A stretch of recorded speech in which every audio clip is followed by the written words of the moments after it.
اور اپنی قابلیت کی وجہ سے جلد ہی اس نے دربار میں پذیرائی حاصل کر لی۔ اس نے اپنی پہلی عظیم کتاب آثار الباقیہ لکھی اور اس کو قابوس کے نام سے ہی منسوب کر دیا۔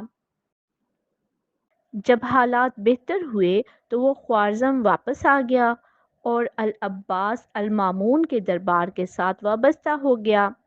وہاں اس کی ملاقات بو علی سینا سے ہوئی۔ وہ اس زمانے میں عظیم دانشور سمجھے جاتے تھے۔ سن 1016 میں غزنوی نے خوارزم کو اپنی سلطنت میں شامل کر لیا۔ باقی علماء تو وہاں سے ترک وطن کر گئے، لیکن یہ محمود غزنوی کے دربار کے ساتھ ہی منسلک رہے۔ ایک مرتبہ محمود غزنوی نے البیرونی سے کہا کہ میں تمہارا چہرہ شناسائی کا امتحان لینا چاہتا ہوں، بتاؤ اس وقت میں کیا سوچ رہا ہوں۔ دربار میں خاموشی چھا گئی۔ البیرونی بغور اس کے چہرے کی طرف دیکھا اور کہنے لگا، آپ سوچ رہے ہیں کہ اس کمرے کی شمالی دیوار میں ایک دروازہ نکلوا دیں؟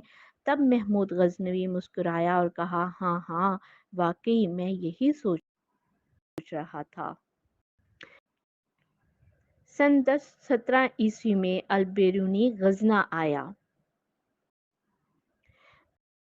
اور یہ وہ وقت تھا جب ہندوؤں کا علم حاصل کرنا ناممکن بات تھی، مگر ہندو البیرونی کے ایسے گرویدہ تھے، اسے وہ دیا ساگر یعنی علم کا سمندر کہنے لگے۔ اسی وجہ سے انہوں نے اس سے اس کا علم لیا اور اپنا علم اس کو دیا۔ وہاں اس نے ہندوؤں کی مذہبی کتاب گیتا کا عربی ترجمہ کیا اور ہندو تہذیب پر ایک مارکۃ الاعلیٰ کتاب الہند بھی لکھی۔ کچھ عرصہ بعد اس نے پنجاب کا رخ کیا اور وہاں اس نے لاہور، سیالکوٹ، جہلم، ملتان اور پشاور میں قطبی تارے کی بلندی معلوم کی۔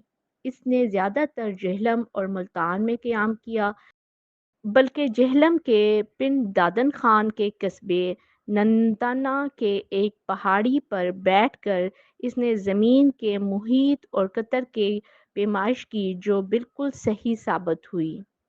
پنکی: اوہ اچھا، تو یہ ہمارے ملک میں بھی آیا تھا۔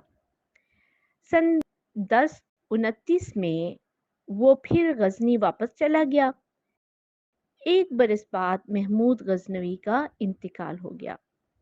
پنکی: ہائے ہائے، کہیں یہ سبکتگین کا بیٹا تو نہیں تھا جس کی میں نے کہانی پڑھی تھی؟ وہ جلدی سے صفحات پلٹ کر سبکتگین کی کہانی میں اس کا نام ڈھونڈتی ہے۔ محمود غزنوی کے انتقال کے بعد اس کا بیٹا مسعود غزنوی تخت نشین ہوا۔ البیرونی اس کے دربار میں ہی شامل رہا۔ وہ بھی عالموں کا بڑا قدردان تھا۔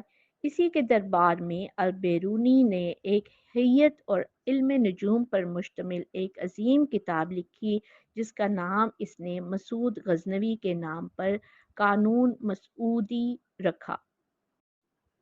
سن 1040 میں جب مسعود قتل ہوا تو اس کا بیٹا مودود تخت نشین ہوا۔ البیرونی اس وقت بھی اسی دربار سے وابستہ رہا۔ اس دوران اس نے جواہرات کے خواص پر ایک رسالہ لکھا۔ 11 ستمبر سن 1048 میں یہ شہرۂ آفاق سائنسدان اپنے خالق حقیقی سے جا ملا۔ البیرونی کی تصانیف کی تعداد تقریباً 180 بتائی جاتی ہے۔ مشہور مورخ شہر زوری کا کہنا ہے کہ البیرونی ہمیشہ تصنیف و تالیف میں مشغول رہتا تھا۔ اس کا ہاتھ قلم کو، آنکھ مطالعے کو اور دل غور و فکر کو صرف کھانے کے اوقات میں چھوڑتا تھا۔ اس کی تصانیف ایک اونٹ کے بوجھ سے زیادہ ہیں۔ ایک اور مورخ یاقوت اس کے بارے میں لکھتا ہے کہ جامع مروی میں البیرونی کی کتابوں کی فہرست دیکھی جو 60 صفحات پر مشتمل تھی۔ اس کی مشہور کتاب آثار الباقیہ کا عربی متن جرمنی کے شہر لیپزنگ میں سن 1878 میں شائع ہوا اور اس کا انگریزی ترجمہ انجمن ترقی اردو ہند کے زیر اہتمام شائع ہوا۔ اس کے بعض متن یورپی زبانوں میں بھی شائع ہو چکے ہیں۔ اس کی اہم کتابوں میں تاریخ خوارزم، تاریخ محمود غزنوی، کتاب التفہیم، کتاب السیدانہ فی الطب، کتاب الجواہر والجواہر، کتاب الدستور شامل ہیں۔ اس کے علاوہ سیاروں اور شمسی سیاروں کو اپنے محور پر اور سورج کے گرد ان کی گردش کا حساب بھی لگایا۔ ان کے نتیجے میں جغرافیائی تبدیلیوں کے بارے میں بھی بتایا۔ پیارے بچوں، یہاں پنکی پریشان ہو جاتی ہے کہ اف کتنے مشکل نام ہیں، توبہ توبہ میں کیسے یاد کروں گی۔ تو پیارے بچوں، ابو ریحان البیرونی علم جعفر اور دشت شناسی کا بھی ماہر تھا اور محمود غزنوی کو مشکل حالات میں ہونے والے واقعات کی اطلاع دیا کرتا تھا۔ نسبت، تناسب، جذر، الجبرا، جیومیٹری کے طریقوں کو بھی اس نے ایجاد کیا۔ قبلہ کی سمت کا تعین بھی اس کا دریافت کردہ ہے۔ زمین کا محیط 24,769 میل نکالا تھا، جو کہ جدید پیمائش کے مطابق صرف 78 میل کم ہے۔ اسی نے سب سے پہلے تقسیم الارض کا آغاز کیا، نوعیتی وزن متعین کرنے کا طریقہ بتایا، زاویہ کو 3 برابر حصوں میں تقسیم کیا، نظری اور عملی طور پر مائع پر دباؤ اور ان کے توازن پر تحقیق کی، اور یہ بھی بتایا کہ فواروں میں پانی نیچے سے اوپر کس طرح جاتا ہے، مختلف اشکال کے برتنوں میں پانی اپنی سطح کیسے برقرار رکھتا ہے، قیمتی پتھروں، چٹانوں کی تہوں، پہاڑوں اور ان کے قیمتی پتھروں اور مختلف اشکال کے برتنوں میں پانی اپنی سطح کیسے برقرار رکھتا ہے۔ تاریخ اور مذہب کے معاملے میں وہ آنکھ بند کر کے اعتبار کرنے کا قائل نہیں تھا، وہ ہر بات کو عقل کی کسوٹی پر رکھتا تھا۔